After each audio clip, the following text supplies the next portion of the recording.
Hablar con un poseso, hablar con un demonio en el momento en que está uno en el exorcismo, es auténticamente hablar con un espíritu condenado, con un espíritu que está en el infierno. El problema es que el demonio no tiene ningún voto de decir la verdad. Va a decir lo que le apetezca. Pero aún así se perciben varias cosas muy claras, como es el odio, un odio que no puede ocultar de ningún modo, un odio hacia todo, Dios, la Virgen, los sacramentos, cualquier persona, y eso es una cosa muy impactante. Después, el demonio no tiene ni la más leve posibilidad de arrepentirse. Son las conversaciones que yo he tenido con ya un buen número de demonios. Eso es algo que queda muy patente. No hay posibilidad, no hay nada que hacer. Yo, por supuesto, no lo he intentado, pero en ciertos momentos sí que las conversaciones han dejado muy claro eso. Es un odio tan cualitativamente distinto a lo que vemos aquí en la tierra que no hay nada que hacer, ya es algo irreversible. Después, ese odio lleva a odiar a todas las cosas, como ya se ha dicho. No hay felicidad alguna. Hay gente que dice, bueno, si estoy en el infierno, por lo menos gozaré de compañía entretenida. Y no. El infierno es un estado en el que se pierde toda alegría, toda felicidad. Hay momentos en que quizás no se sufra tanto, eso sí que es cierto. Y momentos en que las llamas del dolor, de lo que se ha perdido, son verdaderamente ardientes, mucho más ardientes. Yo diría que eso es lo que caracteriza el infierno. Todos se odian en el infierno, y tampoco debemos imaginarnos el infierno como un lugar lleno de espíritus en el que pues hay cosas, se habla, No. Yo diría que la mejor comparación es como un cementerio. Cada uno está en su fosa, sumergido en su propio remordimiento, lleno de ese odio, y por lo tanto no hay ningún interés en nada. Se odia todo. Es cierto que se comunican entre sí los demonios, etcétera, pero el mejor modo de comparar lo que es el infierno es eso, una especie de cementerio de fosas en que cada espíritu es eterno y está allí ardiendo en el conocimiento ya seguro de lo que se ha perdido y en el conocimiento igualmente seguro de que aquello nunca, jamás se va a poder conseguir. La visión de Dios. Lo que más he descubierto, francamente, es que el demonio es un ser muy poco temible. Alguien que está en gracia de Dios, que está cerca de Dios, que ora. Es el demonio el que tiene miedo de él, le tienta, eso sí, se acerca para tentar.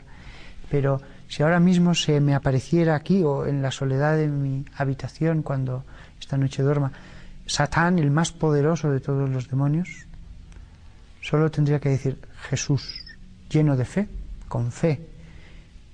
Él no puede resistir esa palabra.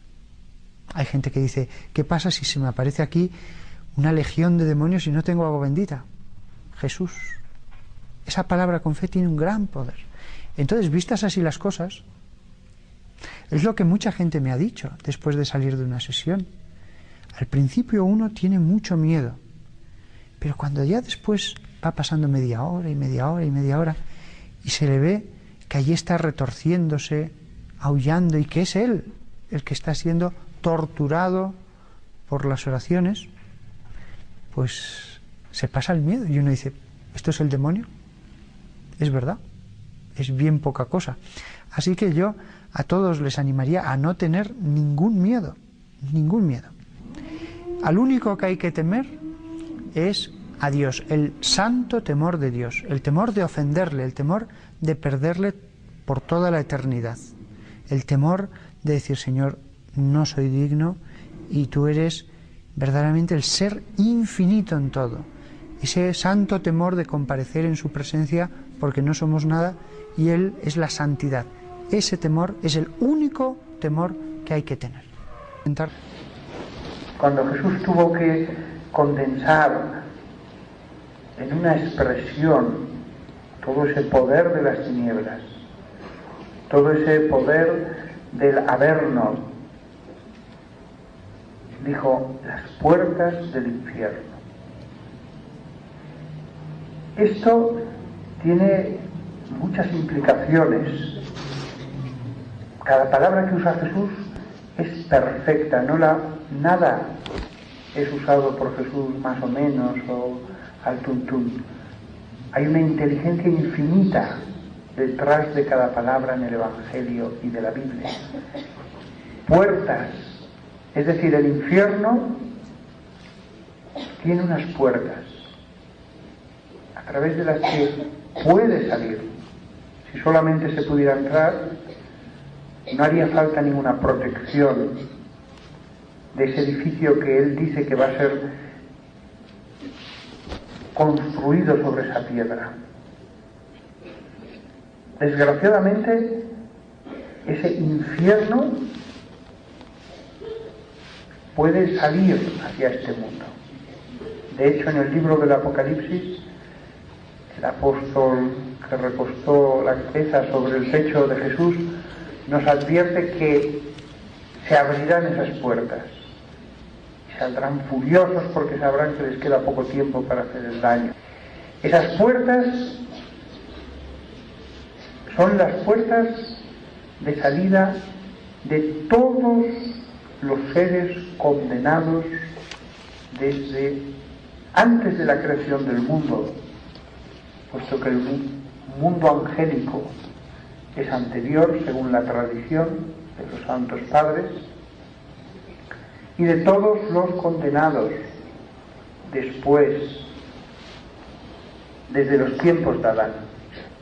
Es verdaderamente sorprendente cómo desde la época de los primeros cristianos, pasando por los tímpanos medievales de las catedrales, en los que siempre se colocaban a los condenados a la izquierda del juez eterno, la predicación posterior, siempre se ha hablado de los condenados.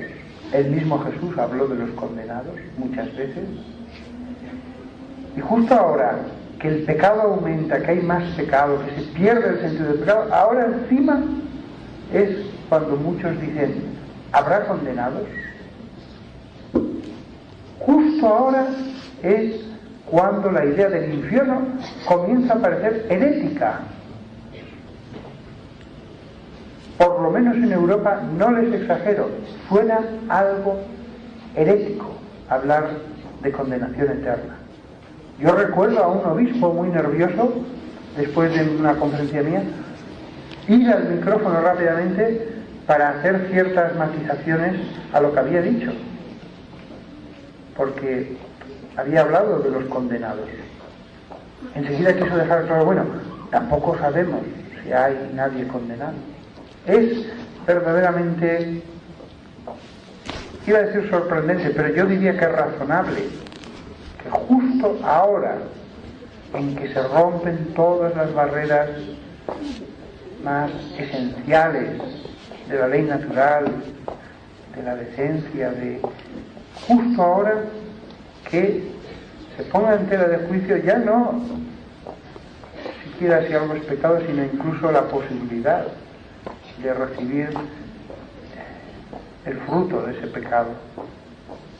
Frente a eso, el Evangelio.